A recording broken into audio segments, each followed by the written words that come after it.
The Boundary Breakers. The Grand Assembly Hall of the Galactic Coalition fell silent as Supreme Counselor Thrix concluded the annual renewal of Interdict Order 7729. No one dared speak as the massive crystalline being tapped its ceremonial staff 3 times against the ancient floor. As it has been for 12,000 cycles, so shall it remain. The spiral galaxy designation MW137, known colloquially as the Milky Way, is hereby declared forbidden territory to all Coalition vessels and citizens. Those who violate this sacred boundary forfeit their protection under Coalition law. Captain Ilara Vox watched the proceedings from her private terminal aboard the research vessel Boundless Discovery.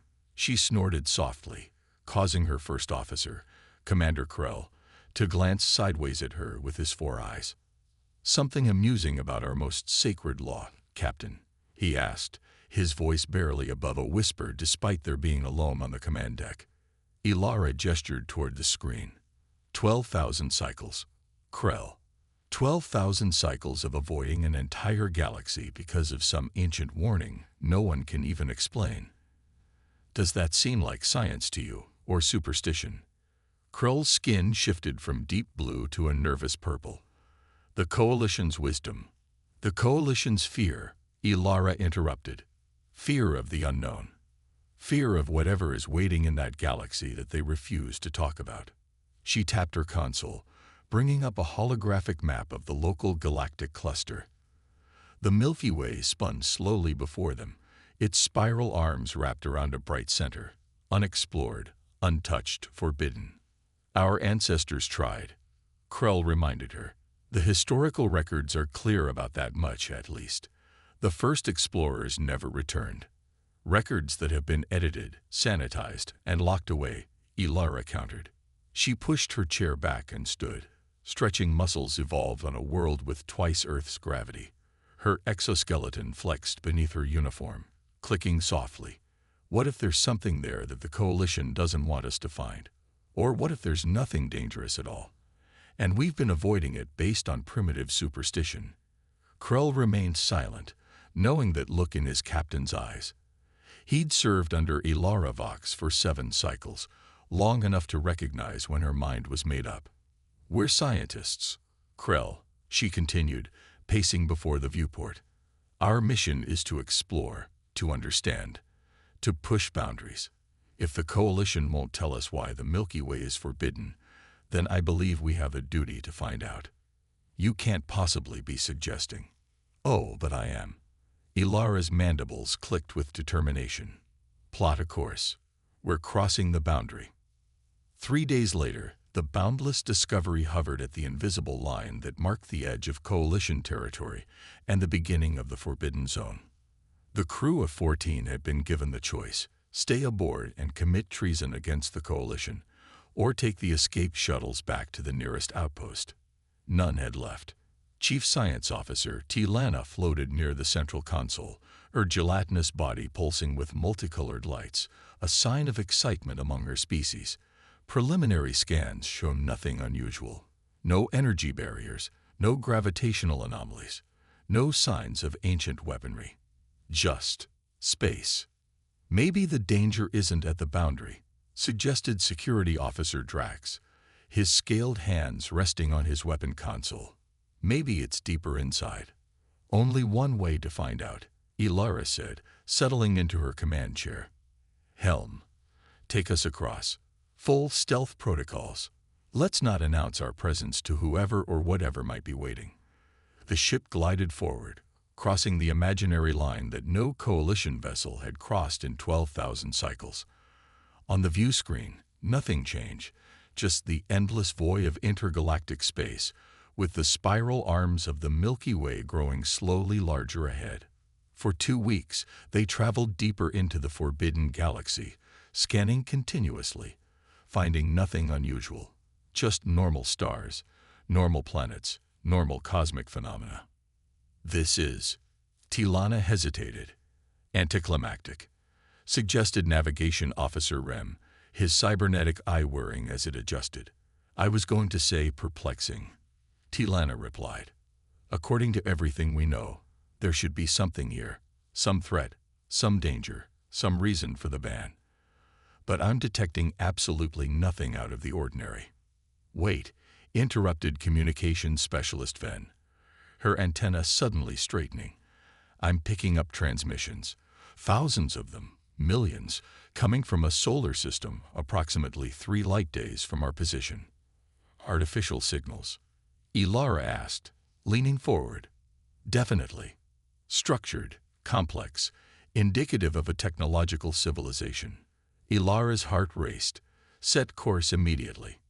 Maximum stealth. The boundless discovery arrived 16 hours later, settling into a high orbit around a gas giant in the system, using its bulk to help mask their presence. The third planet from the central star demanded their attention. A blue and green world wrapped in white clouds, teeming with life. Incredible, whispered Lana as her scanners analyzed the planet. Billions of sentient beings on a single world. Technology level. Pre-FTL, but advanced electronics. Basic space travel within their system. Global communication networks. Designation. Ilara asked. The inhabitants call it Earth. They call themselves humans.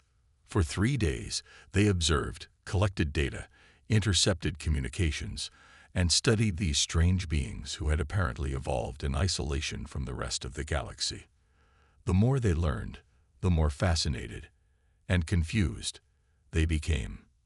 They're simultaneously primitive and innovative, Lana reported during the mission briefing. They still burn fossil fuels, but they've harnessed nuclear energy. They wage wars constantly but create art that moves even me, and I don't share their biochemistry. They're fragile, no natural armor, minimal strength compared to most sentient species, yet they've become the dominant life form on their world. Their history is fascinating, added cultural specialist Zor, their mandibles clicking rapidly with excitement. They've overcome plagues, wars, natural disasters. Their resilience is remarkable. And their diversity of cultures, languages, beliefs, it's unlike anything in the Coalition. But there's nothing here that explains the ban, Ilara said, voicing what everyone was thinking.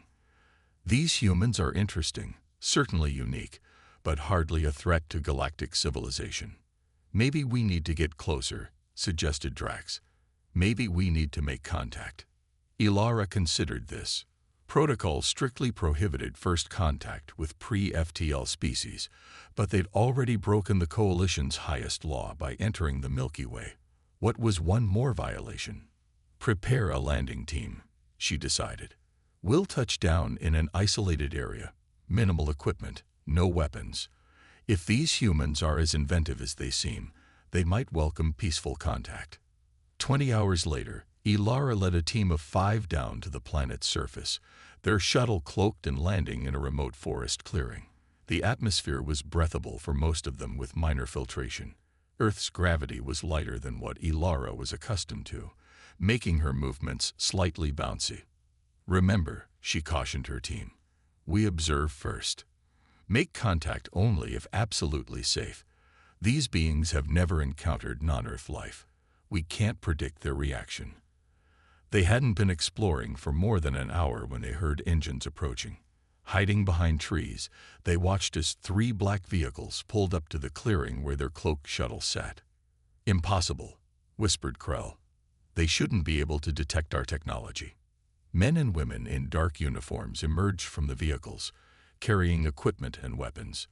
They moved with purpose directly toward the shuttle's location. They know we're here, Drax hissed, reaching for the weapon he wasn't carrying. Before they could decide on a course of action, one of the humans looked directly at their hiding spot.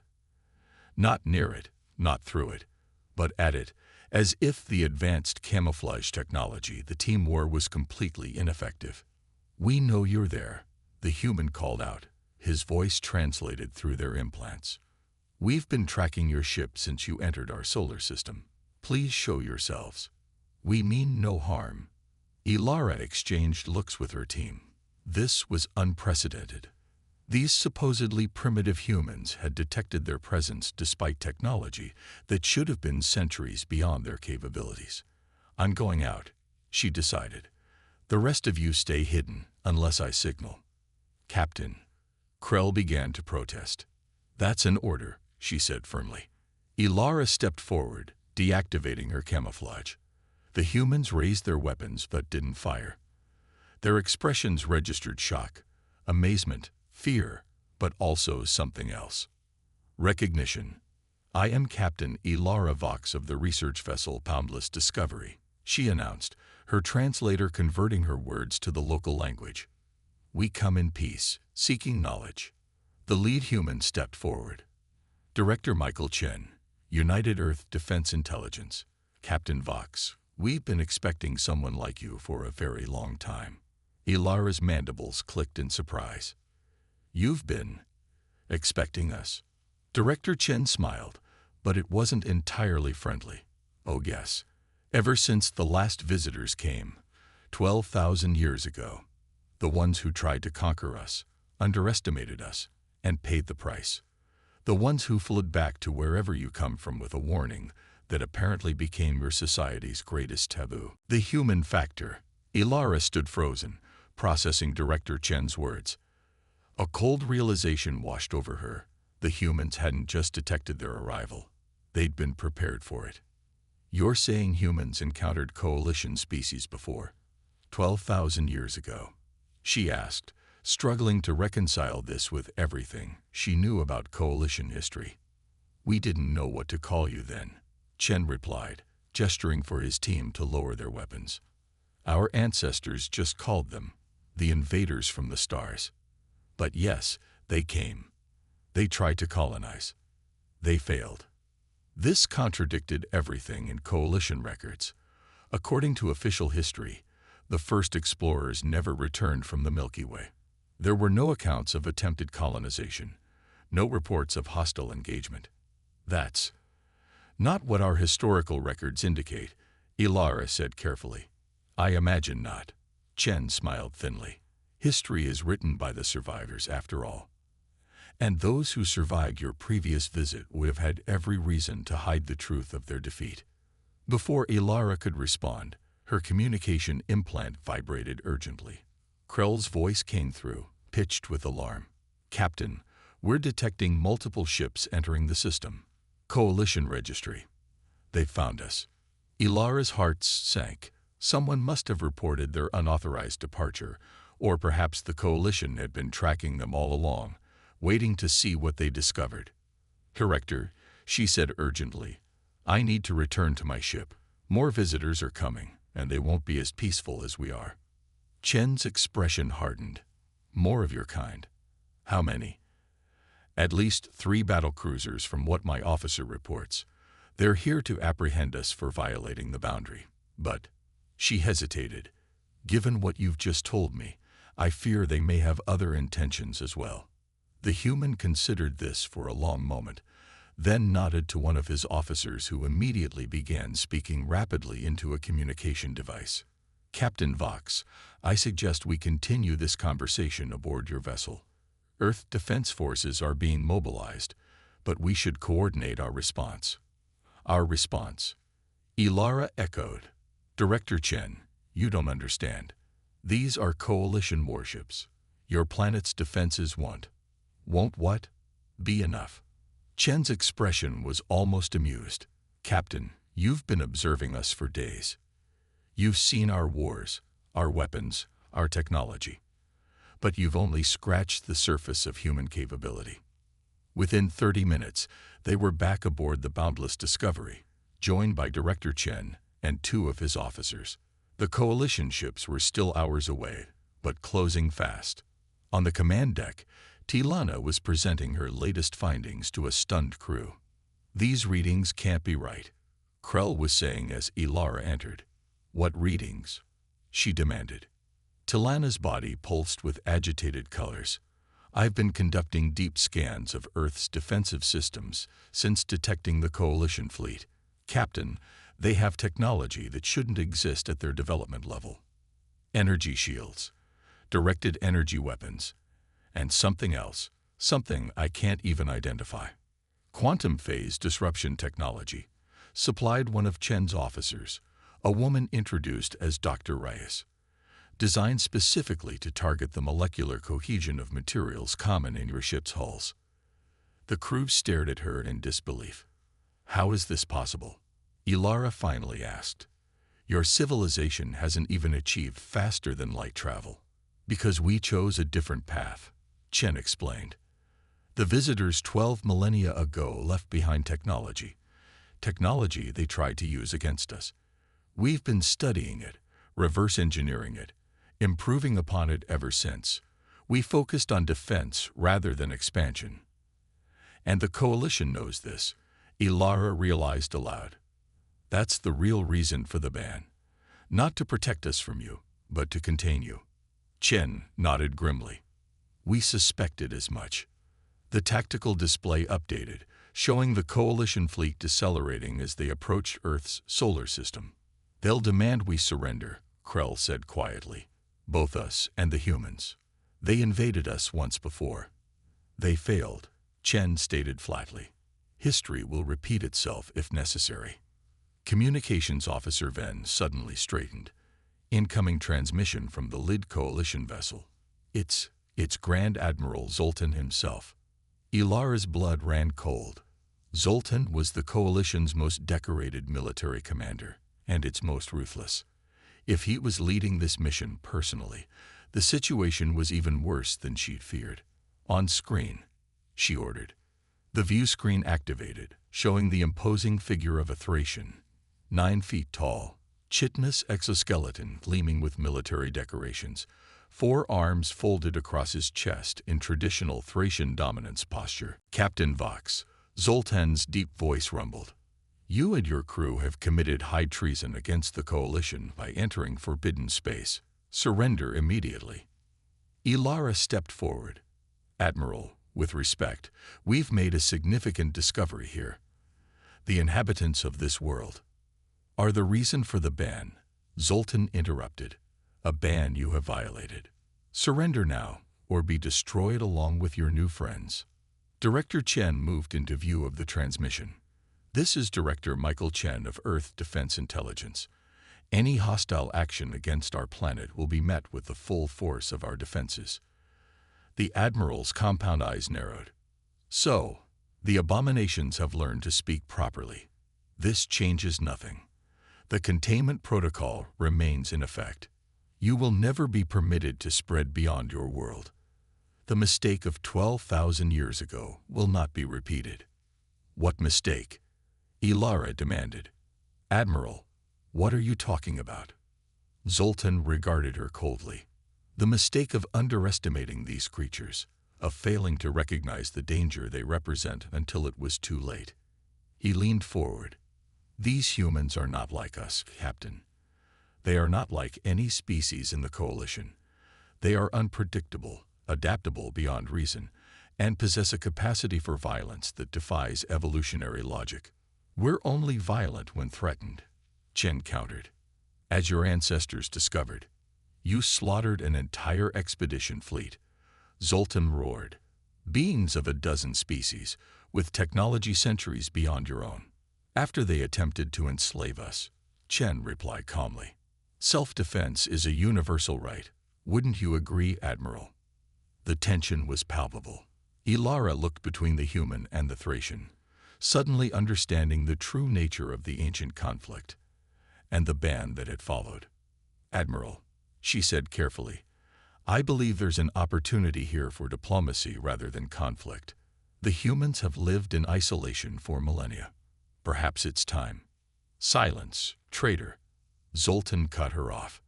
"You have 1 hour to surrender your vessel and all humans aboard. After that, we will open fire." The transmission cut off abruptly. "Well," said Chen after a moment of heavy silence, "I think negotiations went rather well, all things considered." Despite the tension, Ilara found herself appreciating the human's dark humor. "He's not bluffing. Those battlecruisers carry enough firepower to reduce cities to ash." "So do we," Chen replied, activating a small device he carried. A holographic display appeared, showing hundreds of defensive installations around Earth and throughout the solar system. installations that even the boundless Discovery's advanced sensors hadn't detected. We've had 12,000 years to prepare for this day, Captain Vox. The next hour passed in frantic preparation. Against all protocol and her oath to the Coalition, Ilara shared their shield frequencies and tactical weaknesses with Chen's team. In return, the humans integrated their ship into Earth's defense network, enhancing their shields with the mysterious technology Chen had called quantum phase disruption. When Admiral Zoltan's ultimatum expired, the Coalition ships opened fire, not on the boundless Discovery, but on Earth itself, targeting major population centers with their most powerful weapons. The attacks never reached their targets. Earth's defensive shield flared to life, absorbing the massive energy bombardment. Then, Earth struck back. Thousands of small, seemingly primitive satellites suddenly activated, firing beams of coherent energy that somehow phased directly through the Coalition ship's shields, striking with surgical precision at weapon emplacements and engine systems. "Impossible," whispered Krell as they watched. "Those shields should be impenetrable." "Not to us," said Dr. Reyes. "We've been studying your shield technology for thousands of years, remember? Every weakness, every fluctuation pattern. We know them all." Within 20 minutes, the mighty Coalition fleet was crippled, drifting powerless in space. No shots had been fired at crew compartments. There had been no loss of life.